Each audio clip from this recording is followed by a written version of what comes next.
Buenas tardes, amigos de Sportiva TV, bienvenidos a su programa semanal de todos los miércoles de 3 a 4 de la tarde del Colegio Mexicano de Educadores Físicos. El día de hoy pues, tenemos un tema muy interesante que se va a tratar y bueno, para esto me acompañan dos especialistas en la materia. En primer término, está aquí mi amigo de muchos años aquí en la profesión y médico cirujano José Luis Ibarra. José Luis, buenas tardes, bienvenido y qué bueno que nos acompañes en este programa. Gracias por la invitación, todo un honor estar aquí, gracias. Y por otro lado tenemos a nuestro colega que ya es conocido aquí en el programa, estuvo con nosotros la semana pasada y que bueno, el día de hoy va a participar en este tema del día de hoy, que es obesidad infantil, nuestro amigo Alfredo Alcántara. Alfredo, buenas tardes, bienvenido. ¿Qué tal? Buenas tardes, con mucho gusto, aquí estamos nuevamente. Bien, pues vamos a entrar en materia, sin antes hacerles una cordial invitación. Si nos quieren hacer comentarios por las vías de las redes sociales, estamos en la apertura de saber qué es lo que les gusta o no les gusta del programa, buscando que cada vez tengamos más seguidores del mismo. Y bueno, iniciamos con el tema de hoy. La semana pasada estuvimos hablando, las semanas anteriores hemos estado hablando de una labor que debe realizar la educación física y nos estuvo saliendo mucho ahí la palabra de obesidad infantil. En este caso vamos a ver un pequeño video y regresando del mismo vamos aquí con nuestros especialistas a profundizar en el análisis del mismo, ¿sí? Entonces le pedimos a nuestro amigo Iván que nos ponga el primer video y regresamos.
Bien, pues regresamos después de este video introductorio, ya que el tema del día de hoy es obesidad infantil.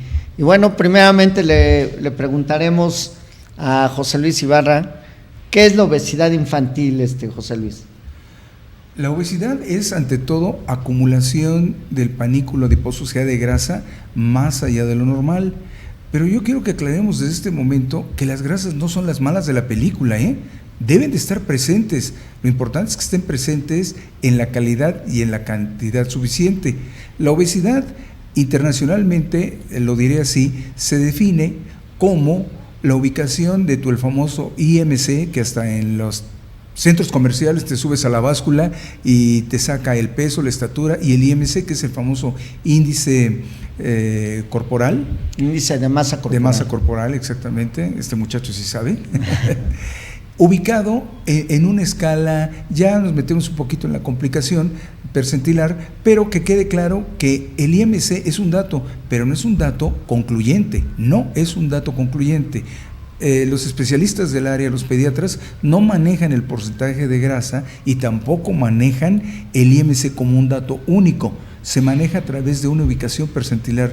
Me veré un poquito técnico, pero tengo que decirlo. La obesidad en el área médica mundial es la ubicación de un sujeto arriba del percentil 95 de acuerdo a su sexo y talla de su índice de masa corporal. Esa es la definición mundial. ¿Por qué razón?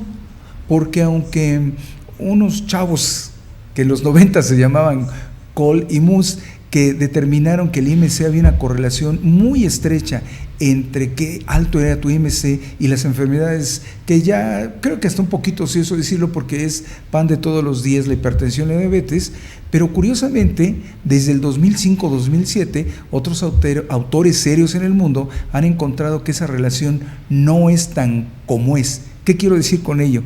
Que no necesariamente ser obeso totalmente, pero sobre todo en sobrepeso, significa que estás alejado de ello y viceversa.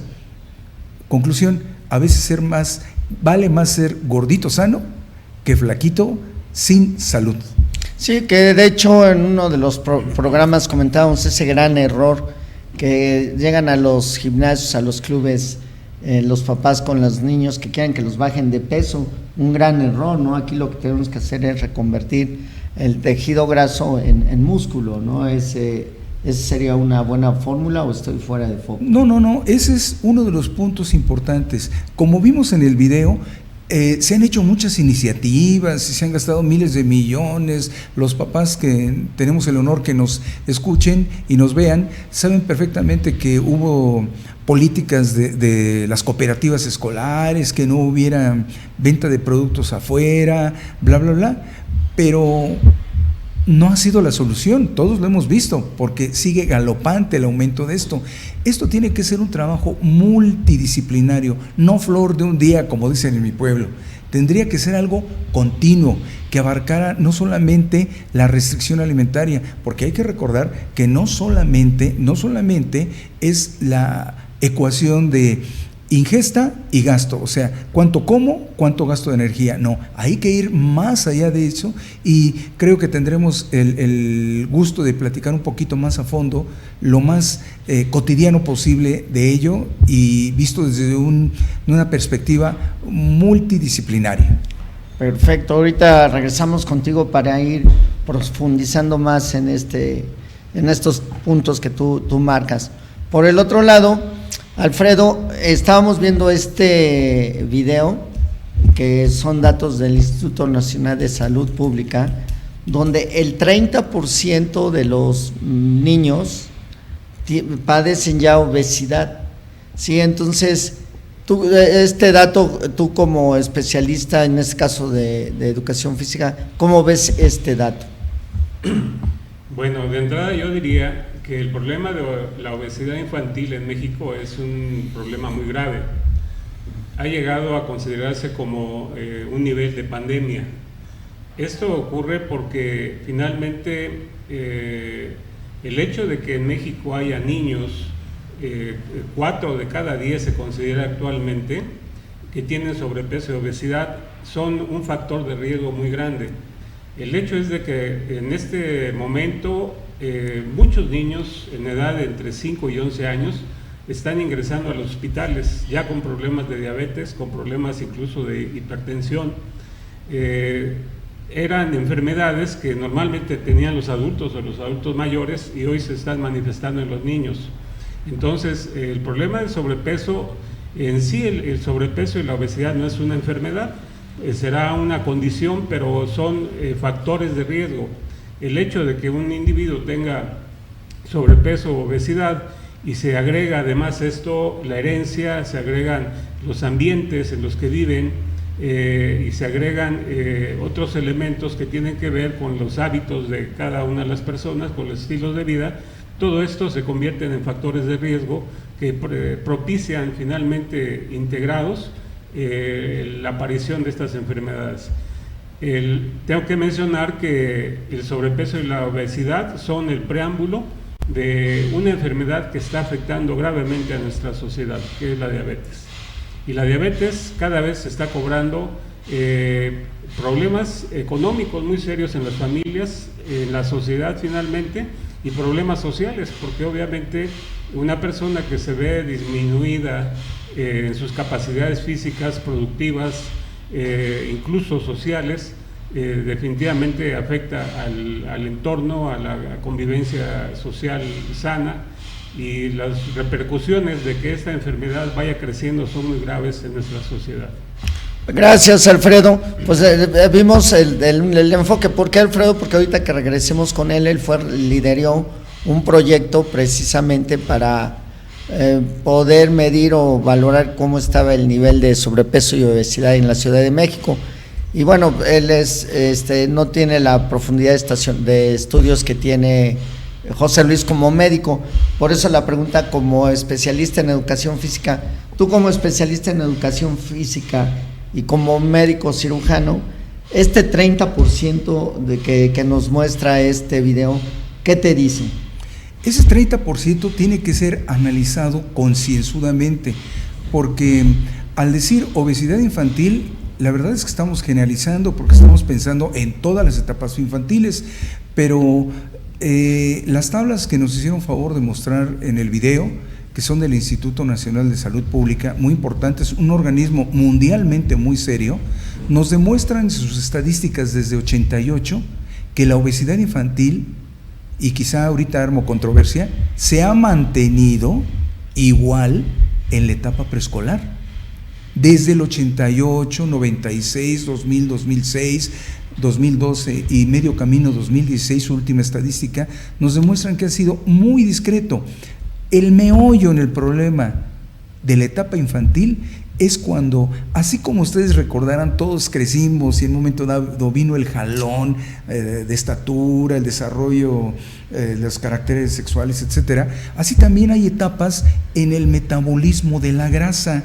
Ya hay una palabrita, si quieren, medio especial, pero ni modo tengo que decirla, el famoso, en medicina se usa el fat rebound, que significa el rebote de obesidad. ¿En qué momento el niño es más sensible de desarrollar esa obesidad? En general es entre los 6 y 9 años. Curiosamente es cuando también empieza su independencia alimentaria, como bien lo dice el maestro Alcántara. Son esos ambientes, si es el momento que estamos más sensibles a ocurrir eso, y es el momento en que más independencia tiene, y es en el momento en que los papás, como seguramente veremos más adelante, el contexto lo favorece, no solamente es por la alimentación, sino es por los diferentes factores que intervienen en la alimentación. Ya más adelante, si nos permiten el maestro Ovidio y Alcántara, hablaremos sobre el premio y castigo de la alimentación. Uno como médico quisiera que esto fuera un terreno médico y la solución médica, pero no lo es, no lo es. Es muy importante verlo multifactorialmente para que no caigamos, como dije al principio, en ser flor de un día y yo médicamente te bajo de peso con un medicamento X, que no debe de ser en los niños, o situaciones. Tenemos que enfocarnos sobre todo a darle prioridad a la actividad física y reconocer al profesional de la actividad física, que en la constelación de todas las profesiones solamente hay uno y se llama profesor o licenciado en educación física. Los médicos, ni su servidor, que somos especialistas en el área de medicina del deporte, tenemos todos los elementos. Ahí es donde radica la gran importancia de lo que seguramente nos va a hacer favor de comentarnos el maestro Alcántara de sus experiencias. Gracias. Gracias, José Luis. Pues regresamos contigo, Alfredo. A ti te tocó ser líder de un proyecto seguimiento de mediciones a niños en etapa escolar, precisamente amarrando el tema o las edades que nos maneja José Luis, la situación de que ustedes estuvieron dándole seguimiento por medio de mediciones a determinado grupo de participantes. ¿Nos podrías comentar al respecto un poquito de su logística y qué resultados les arrojó, Alfredo? Con mucho gusto. Quiero mencionar antes que yo creo que es muy sabido ya por la sociedad que México ocupa el primer lugar a nivel mundial de obesidad infantil. Esto ha tenido consecuencias muy graves en la salud de la población y desafortunadamente a partir de que se encontró este dato como un dato relevante, la Secretaría de Salud, la Secretaría de Educación Pública y otras instancias se preocuparon y empezaron a buscar estrategias. Finalmente se diseñó una estrategia nacional para el control de la obesidad y esto incluía por supuesto a los niños. Esta estrategia tuvo varias acciones, empezó incluso a implementarse desde 1996, que se hizo una encuesta nacional de alimentación y donde los datos que estamos manejando pues ya empezaron a cobrar luz. Y esas estrategias desafortunadamente no tuvieron un resultado favorable. La prevalencia de obesidad y sobre todo de obesidad infantil fue acumulándose. Pero ¿nos podrías comentar como qué tipo de pruebas hicieron? ¿Fue cuando se etiquetaron los alimentos? No sé si tú nos pudieras referir un poco más, Alfredo. Sí, esto incluso dio resultado en un reglamento de expedición de alimentos en las escuelas para las cooperativas. Este reglamento consideraba que había alimentos chatarra que debían eliminarse de las escuelas cooperativas, que en las escuelas debía haber más agua que bebidas endulzadas, debía haber más fruta, más verdura. Todo eso se incluyó en un reglamento y se empezó a implementar en las escuelas. La idea es que las cooperativas tenían que transformar totalmente el tipo de productos que expedían y que vendían a los alumnos. También había la idea que en las escuelas tenía que haber agua potable, no necesariamente venderla, sino que tuvieran acceso los niños al agua potable. Incluso se pusieron en un programa en el Distrito Federal, se pusieron las escuelas bebederos para los niños.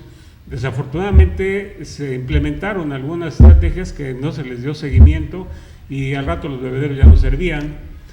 Al rato pues, las cooperativas empezaron a modificar un poco la propuesta y vendieron algunos alimentos que quizás no estaban dentro del tabulador que había manejado la Secretaría de Salud y la SEP, pero no eran precisamente alimentos nutritivos. Desafortunadamente se han hecho muchas estrategias y el problema era que los niños saliendo de la escuela también encontraban fuera en la puerta de la escuela vendedores que exhibían alimentos que no eran propiamente los más adecuados. Y sobre eso pues, ya la Secretaría de Educación Pública no pudo intervenir de manera directa porque ya correspondía a otra autoridad en el Distrito Federal y fue muy difícil de erradicar todo ese tipo de situaciones. La problemática de todas estas estrategias fue que no se llegó a entender que la obesidad es un problema de salud multifactorial, es decir, intervienen muchos factores que no con atender uno o dos era suficiente. Entonces se implementó un programa de activación física en la escuela, se buscó darle más actividad física a los alumnos en el recreo, por ejemplo, se llamó recreo activo, el cual los niños tomaban sus alimentos y en el rato que les quedaba libre del recreo la idea era que tuvieran otras actividades dinámicas, pero todas estas estrategias no lograron impactar en la problemática. A partir de ello se buscó implementar otra estrategia. La primera de ellas era identificar exactamente qué escuelas tenían problemáticas más relevantes, es decir, en la Ciudad de México hay escuelas que tienen problemas de obesidad infantil muy graves. Era necesario identificar cuáles eran estas escuelas. Para ello se diseñó en ese momento un software que se repartió a través de un CD a todos los maestros que quisieran participar. Afortunadamente... Pero estás hablando específicamente de educación física, ¿verdad? Educación física, okay, efectivamente. O sea, una de las estrategias implementadas o encomendadas fue que los educadores físicos desarrollaran este proyecto. Sí, la invitación fue a los compañeros maestros de educación física para que ellos se les dio una capacitación muy breve, porque de hecho el software es muy sencillo, y el software fue diseñado con la idea de obtener solamente 2 datos básicos, que es el peso y la estatura.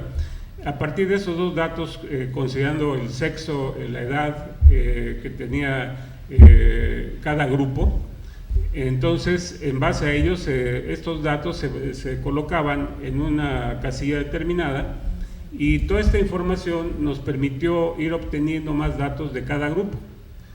Lo importante de esto es que el índice de masa corporal, como bien maneja el doctor José Luis Ibarra, no es suficiente, no es un dato determinante, pero es un indicador. Este indicador nos permitió encontrar que hay escuelas que tienen un problema de sobrepeso y obesidad por arriba del promedio de la Ciudad de México. Y que hay zonas en el Distrito Federal que destacan justamente por ese problema de obesidad. Quiero mencionarles que esta investigación, donde participaron más de 1,000 maestros y que fueron registrados cerca de 58,000 alumnos, nos dio un dato muy interesante. Al norte de la Ciudad de México se manifiesta más el problema de sobrepeso y obesidad que al sur de la ciudad. Okay. Este es un dato que no se había obtenido anteriormente, un dato indicador que nos revela que la problemática no está precisamente en el solo hecho de comer o no comer determinados alimentos. El problema está en los ambientes obesogénicos. Es decir, que al norte de la Ciudad de México tenemos más ambientes obesogénicos que implican menos espacios para actividad física, que implican tener un estilo más cercano al estilo gringo de la comida rápida, que implican el que los niños en sus hogares tienen pocos espacios para hacer actividad recreativa, actividad deportiva, y que a diferencia de los niños que viven al sur de la Ciudad de México, en el sur de la Ciudad de México, como es Xochimilco, Tlalpan, Tláhuac, etcétera, tienen un estilo de vida diferente. Es un estilo de vida más cercano al campesino, más cercano al campo, y donde muchas familias aún producen sus propias hortalizas, tienen sus propios alimentos, comen alimentos más naturales, más vegetales, más frutas, tienen más espacios libres, tienen más actividad física. Y entonces ese estudio afortunadamente nos reveló ese detalle. Nos lleva a una conclusión, que el problema es que los ambientes obesogénicos, que es un término que vamos a introducir en esto, esos ambientes obesogénicos son aquello que nos rodea, todos los entornos que tenemos y los estilos de vida que llevamos. Un ambiente obesogénico es cuando vemos a una pareja de padres que los dos son obesos o tienen sobrepeso, casi por consecuencia natural, los niños, los hijos, van a tener sobrepeso y obesidad. ¿Por qué? Pues porque los padres propician justamente ese ambiente obesogénico. Y si gustan más adelante, hablamos más de esos ambientes obesogénicos que se manifiestan incluso a nivel nacional. Ok, interesante, ¿no? Aquí ver la importancia, lo que dices de que se tengan los espacios para caminar para más distancia, para tomar el autobús o para irte a la escuela, o qué importancia de nuestra comida prehispánica, por así decir, ¿no? Los nopales, los quelites, o sea, toda esta situación que, bueno, la comida rápida los ha eliminado, ¿no? Y eso, bueno, son de las cosas que regresaremos más adelante a platicar contigo, Alfredo. Muy bien. Aquí hubo una palabra que en tu intervención anterior, José Luis, que decías que la obesidad es un problema multifactorial, y ahorita, bueno, ya más o menos nos pudo dar una perspectiva Alfredo, en razón de decir que es todo el entorno, ¿no? La herencia, la genética y el medio ambiente y demás. ¿Nos podrías profundizar un poquito en esta parte de el factor multifactorial. Claro, claro. Pero quisiera También decirlo a través de dos cosas. Bueno, miren, alguna vez nos tocó participar en el libro de FunSalud, la Fundación de Salud, muy, muy reconocida en México, en su obra que se llama Factores asociados a la sobrepeso y a la obesidad en contextos escolares. Nosotros nos íbamos por el camino, vamos a decir, medio académico, pero al ir diversificándonos encontramos datos que quisiera que ustedes me hicieran favor de reflexionarlo a través de su experiencia diaria. Estamos en una sociedad de una revolución del conocimiento, donde en primer lugar ya no es como, bueno, seguramente hay gente muy joven, incluyendo los que en la mesa me acompañan, pero en el tiempo del servidor todavía, en el medio rural, todos comíamos juntos. Platiquen con sus tíos y sus abuelos, esa era parte de nuestra dinámica, y mamá hacía la comida. Mamá, con todo respeto, porque no es cuestión de buscar a culpables, sino realidades, mamá ya casi no está en casa. Como profesor de educación física que soy, y estoy en la trinchera casi todos los días en las escuelas, orgullosamente, profesor de educación física, antes que médico, quiero comentarles que mis alumnos sacan datos bien interesantes. Uno de ellos, el 65% de los chicos no está ni mamá ni papá, se pasan todo el día solos. Segundo dato interesante, con ellos comen realmente sábado y domingo, pero ahí van los datos importantes y que reitero, a la reflexión, y ustedes me darán la razón o no, yo papá, que no atendía a mis hijos ni sábado y domingo, pues trato de paliar un poquito ese sentimiento de culpabilidad llevándote a comer lo que tú quieras. Yo, abuelito o abuelita que estoy a cargo, o tío de usted, niño, en el transcurso de toda la semana, pues como que te dejo más en libertad. Ahora, lo que dijo el maestro Alcántara es muy importante sobre los espacios, pero aquí es donde juega el factor multifactorial, las distancias. Casi no lo reflexionamos, pero somos la ciudad, hablaré de México, la Ciudad de México más grande del mundo. Seguramente también han hablado ustedes con gente conocida del interior y, no, pues sabes que está bien lejos del centro, hago 15 minutos, para nosotros es una risa. El promedio que tardamos en transportarnos de punto a punto de la ciudad todos los días, X trabajador, son casi 4 horas. Más las 8 de la actividad laboral. ¿En qué momento yo, mamá, tengo, perdón, se lee muy coloquial, chance de preparar una comida cuando el Instituto Nacional de Investigaciones Sociales nos demuestra en encuestas con madres de familia que se tardan más de 3 horas en poder desarrollar esa función? Estamos, repito, en un cambio, en una revolución del conocimiento, donde mamá, así tajantemente, o me quedo a preparar bien la comida y llego tarde al trabajo, o simplemente busco alternativas, y ahí viene parte el éxito de nuestro famoso fast food, nuestra comida rápida, ¿sí? Que todos decimos son calorías vacías, pues ni tan vacías, porque si no nos dan, lo que pasa es que nos llenan, y esos factores. Hay otro dato también interesante con lo que decía el maestro Alcántara, nuestras tradiciones. Yo quiero ahora que ustedes piensen cuando llegan a la casa de la abuelita o a la casa de mamá, ustedes que eran solteros, o llegan. Lo primero en nuestra tradición es, ¿ya comiste? ¿A qué nos reunimos? A comer. La comida es premio o castigo y es parte de nuestras tradiciones. Un compañero antropólogo social me daba un dato bien interesante sobre más de 3.550 festejos a nivel nacional en las diferentes zonas regionales. Y en Xochimilco, por cierto, había más de 150 fiestas patronales, donde ese fin de semana, como todos sabemos, porque bueno, al menos sus servidores de aquellas situaciones, pues es el mole, el arroz, bla, bla, bla, que no está mal. Lo importante son las dosificaciones de las cantidades, y si todavía a esto le agregamos la percepción social que tenemos nosotros los padres sobre la obesidad, ¿en qué momento yo, papá, reconozco que el niño es obeso? Esas investigaciones del Instituto Nacional de Investigaciones Sociales nos revelaban un dato que quizá no me compartan ustedes mucho, pero créanme que es real. ¿En qué momento acepto que mi hijo es obeso? Permeaban 2 respuestas.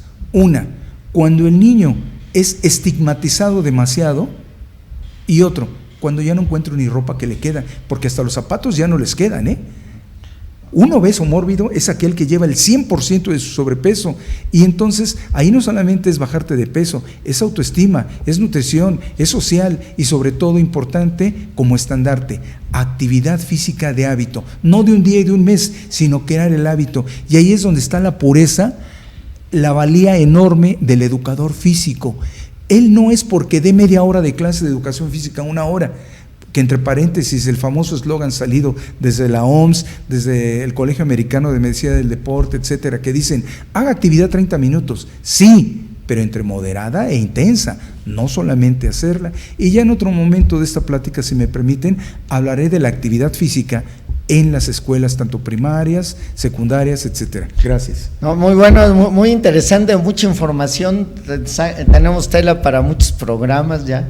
Ya estaremos profundizando, porque sí son temas que son de mucha utilidad y de interés de la población en general. Y antes de irme al corte, y regresando del corte veremos otro video, sí quisiera comentar esto que tú decías, ¿no? En lo personal me toca trabajar con clubes privados, donde el día lunes están retacados, o sea, están llenos. ¿Por qué? No, es que me excedí con la barbacoa o las carnitas el fin de semana, ¿no? Y como que a veces como padres tratamos de compensar esa situación de no convivencia con la familia el fin de semana, haciendo la comida una parte interesante, ¿no? Sí, si me permites 2 palabras nada más.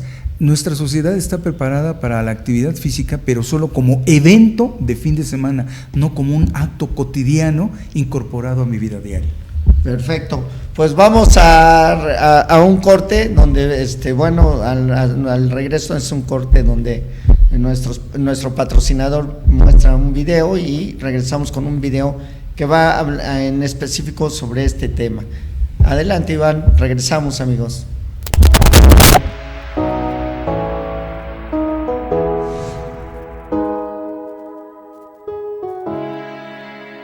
Chicago, Illinois, la tercera ciudad más poblada de Estados Unidos, hogar de una gran variedad de artes escénicas, teatros y casas de música. Aunque la ciudad de los vientos también es reconocida por su afinidad a los deportes. Prueba de ello es que cuentan con un equipo profesional en cada una de las ligas mayores de este país. Aunque si de deporte hablamos, no podemos dejar de mencionar el tradicional e histórico Maratón de Chicago, el cual es tan querido por la ciudad que más de 1 millón de espectadores se dan cita para alentar a los corredores. Esta carrera es considerada como una de las 2 más rápidas del mundo, por lo que si quieres romper tu récord personal, Chicago es el lugar ideal. Aquí no solo contarás con un ambiente de alarido, también podrás observar increíbles paisajes urbanos mientras atraviesas sus 29 barrios. El inicio y meta de esta carrera será el hermoso Grant Park, un enorme parque en la zona central de la ciudad. Esto muy cerca del icónico Soldier Field, casa de los Osos de Chicago. La ruta de la carrera te llevará por el norte, oeste y sur de la megalópolis, llegando a observar 3 de sus estadios más importantes: el Wrigley Field, hogar de los Chicago Cubs, el United Center, hogar de los Chicago Blackhawks, y el Cellular Field, de los Chicago White Sox. Además, en Chicago no solo estarás rompiendo tu marca personal, también estarás corriendo en uno de los Six Majors, las carreras más importantes del mundo. No te pierdas la oportunidad de conocer y correr en la Ciudad de los Vientos. Si viajas con Plaza Maratones, tu lugar en la competencia está garantizado, ya que con nosotros no tendrás que entrar en la tómbola de los números. El Maratón de Chicago será una experiencia inolvidable y Plaza Maratones te lleva ahí. Así que ya lo sabes, Plaza Maratones es tu mejor opción.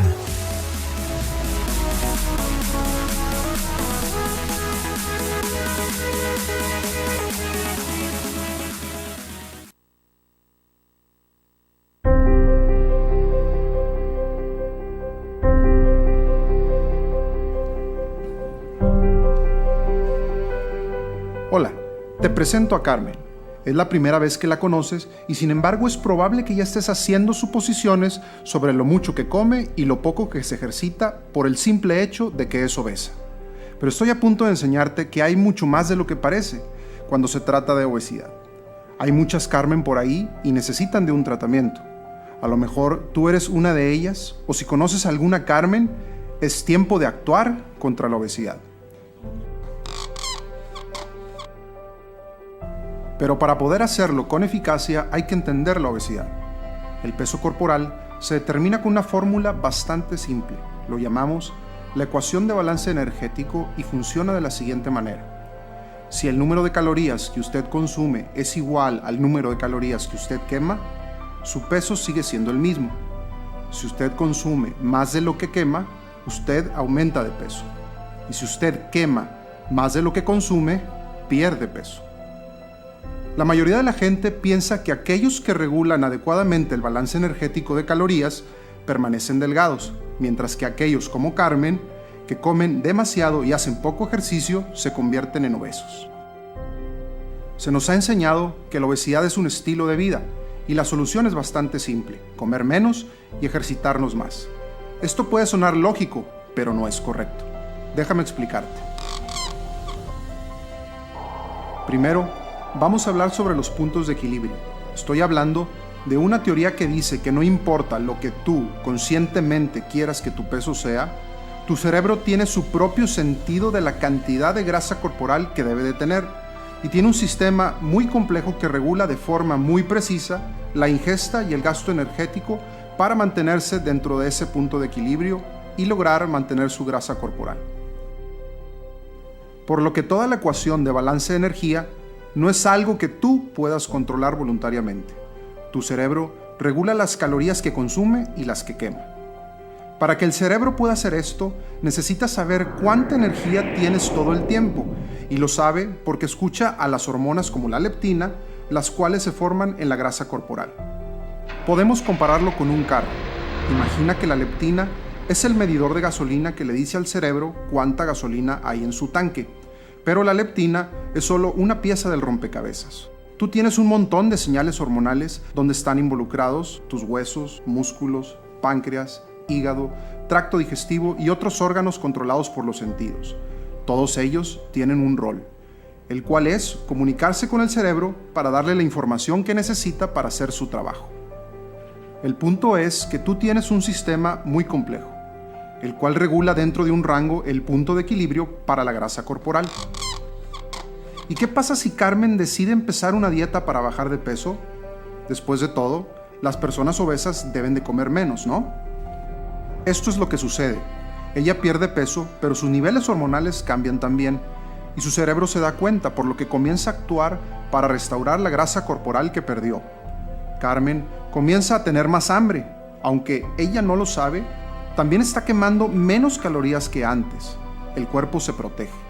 Verás, una vez que el punto de equilibrio ha sido elevado por la obesidad de mucho tiempo, el cerebro trabajará para defenderlo a toda costa. Por ejemplo, si te pierdes en un desierto por semanas y no tienes comida, comenzarás a perder peso y grasa, pero tu cuerpo, a través del punto de equilibrio, comenzará a producir hormonas que harán que lo que llegues a comer, aunque sea un simple insecto, lo utilices de manera óptima y lo almacenes por mucho más tiempo. El cerebro de Carmen no sabe que ella necesita bajar de peso, solo sabe defender su punto de equilibrio actual.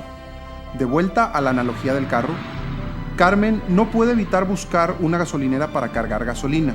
Cuando ve que el medidor de gasolina está en el nivel más bajo, ella se vuelve más eficiente con el combustible y quema menos energía que antes.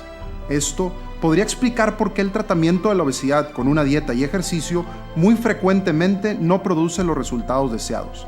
Es como decirle a Carmen que necesita ser una conductora más cuidadosa, cuando el verdadero problema es que ella necesita un mecánico para arreglar su carro. Entonces, si todos tuviéramos este sistema tan complejo que nos impide la pérdida de peso, ¿por qué nuestro cuerpo no tiene un sistema que nos proteja de ganar peso para evitar desarrollar la obesidad?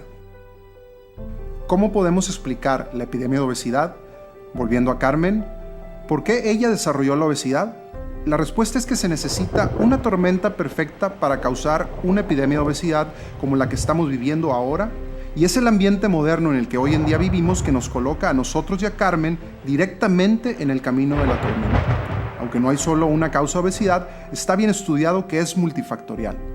Dentro de todas las causas están los cambios de nutrientes y composición química de los alimentos procesados, la llamada dieta occidental, el aumento de la ingesta de calorías y una disminución de la actividad física, el aumento de los niveles de estrés, la alteración de las conductas de sueño y un uso más generalizado de medicamentos que promueven el aumento de peso.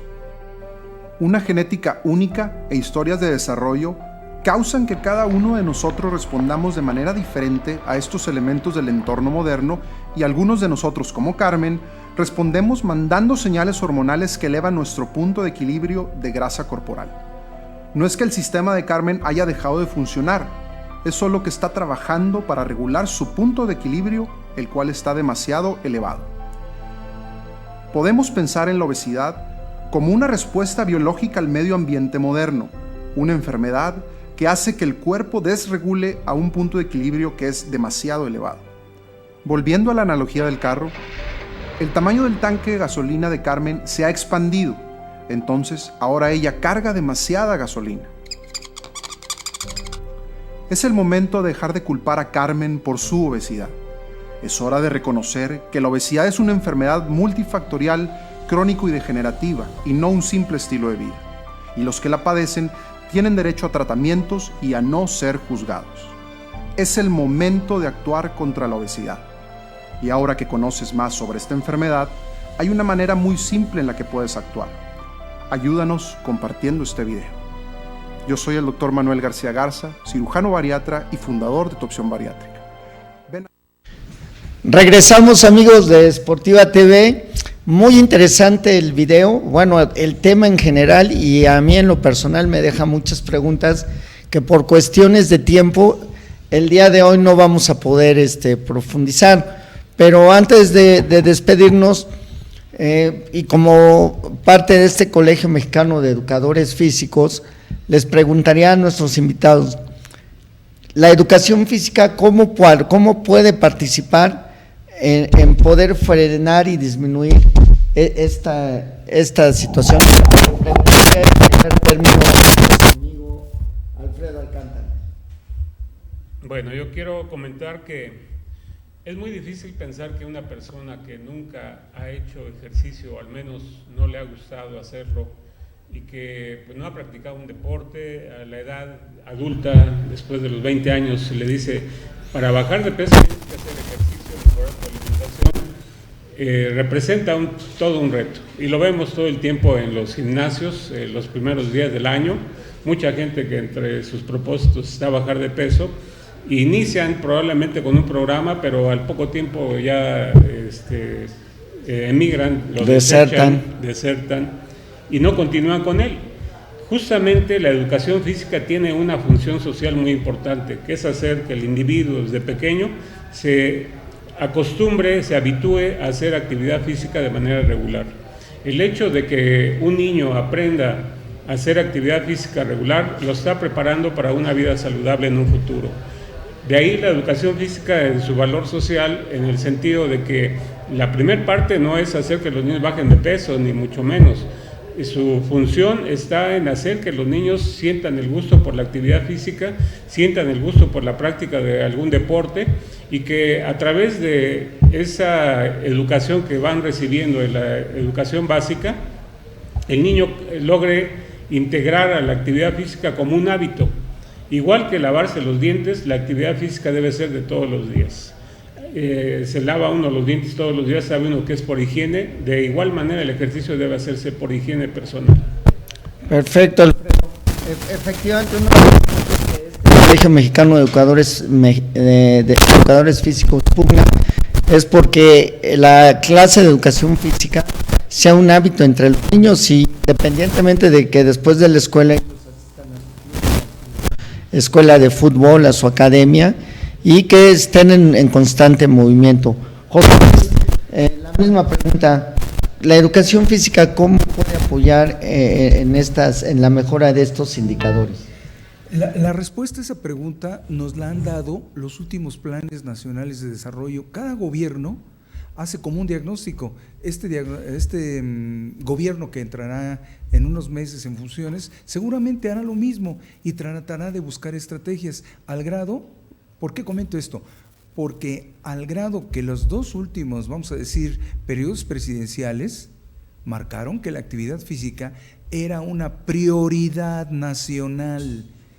¿Por qué? Porque si no la atendemos va a llegar, como bien dijo el maestro Alcántara y el Instituto Mexicano de Seguro Social a través de su área epidemiológica nos ha dicho, llegaremos a gastos catastróficos donde no va a ser posible, donde nos vamos a tener que declarar en quiebra porque ya no hay dinero para atender todo eso. Y no es un fatalismo, es una triste realidad. Que perdón, me voy a dar un eslogan si me permite nada más. La vida promedio de un mexicano es de 75.5 años y me estoy yendo un poquito bajito, Estamos orgullosos de eso, porque en los 40, 50 no llegábamos ni a 50 años en promedio. ¿Pero qué creen? Bien dicen también los compañeros, de seguir esta tendencia, el promedio de vida va a ser de 40 años. Y este eslogan termina diciendo, bienvenidos a la generación en que los hijos morirán primero que los padres. Y no es ningún fatalismo ni ninguna película de acción, es una triste realidad porque esto se tiene que intervenir. Trato de contestar a la pregunta, ¿por qué? Porque es inaplazable incluir la actividad a través de 20,000 situaciones y la educación física es una fórmula, pero hay que tener las condiciones. Ustedes recuerden cuando fueron niños, difícilmente tenían 3, 4 o como en el mundo se sustenta 5 sesiones de educación física donde se asegure que son 30 minutos de actividad entre moderada e intensa y se vayan también dando las iniciativas del hábito de la actividad. No es para curar, es para crear el hábito. Los niños que también no me dejarán mentir ustedes, sus remembranzas, que están en los CENDIs, ahí nos acostumbran a comer, como dicen ellos, arbolitos y verduras. Los papás que llevan los hijos a los CENDIs saben que tienen que llevarlos sin comer, porque ahí se van a acostumbrar al hábito de comer, y después de que salen de ahí, ¿qué creen? Siguen pidiendo sus arbolitos, siguen pidiendo sus vegetales, como dicen los maestros, es hábito, es incorporar ese hábito. Y un gran error que tenemos nosotros los médicos del deporte y los especialistas de muchas áreas, cardiólogos, endocrinólogos, bla, bla, bla, es, ¿está usted enfermo? Haga ejercicio. ¿Qué hago? ¿Me inscribo en el club? ¿Me inscribo en el equipo de básquetbol? No, hay que hacerlo paulatinamente. El hábito motor, nuestro mejor indicador fue el programa mundial llamado Agita São Paulo, donde la cuestión es crear un hábito de mayor actividad. No corramos en el 8º escalón si todavía no llegamos al primero o al segundo. Y un punto importante es que crear ese hábito en la niñez a través del profesional de la actividad física, que es el maestro de educación física. Gracias, José Luis. Pues por factores de tiempo estamos, se nos fue muy rápido el tiempo y bueno, el tema es para mucho, no sé, en este caso, comprometerlos para la próxima semana, si pudieran acompañar y poder profundizar, porque quedan para mí muchas preguntas que hacer y bueno, creo que para las personas que nos siguen por Deportiva TV, pues también son temas que les van a ayudar mucho a su vida cotidiana. Pues les agradecemos a nuestros amigos de Deportiva TV, a Iván, que nos apoya en la producción de este programa. Y bueno, esperamos sus comentarios por las redes sociales y buscando con esto mejorar cada día de este programa. José Luis, Alfredo, muchas gracias. Y pues buenas tardes y gracias por seguirnos. Nos vemos próximo miércoles a las 3 de la tarde por su canal Deportiva TV. Gracias, buenas tardes.